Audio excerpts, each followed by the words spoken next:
Не прецизирајќи за колкав процент, министерот за одбрана Владо Мисајловски на денешната средба со новинарите најави покачување на платите на вработените во армијата на Република Македонија. Секогаш треба да има зголемување на платата, јас тоа го најавив и добро е што седнавме со синдикатите, разговаравме на 15 мислам дека договоривме нова средба, ќе разговараме потоа се разбира. Јас со министерката за финансии и со премиерот ќе разговарам за да се качи бодот. Во меѓувреме, по децении застој, се реактивира воената школа за обука на идни воени пилоти и техничари, најави началникот на генералштабот генерал мајор Саша Лавчиски. Ке се оспособат и школски авиони и школски хеликоптери од типот Злини Бел, кои ќе послужат понатаму во процесот на произведување на нови пилоти.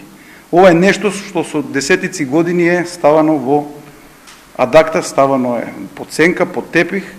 Навистина голема поддршка тука и од министерот за целата работа, заедно со Војната академија, веруваме дека катерата да ќе ја вратиме, меѓутоа пред се треба да ги поправиме овие два модели на авиони кои се дел од воздухопловниот винг. Во однос на обновата на инфраструктурата на армијата од предвидените 12 милиони евра, досега потрошени се 3.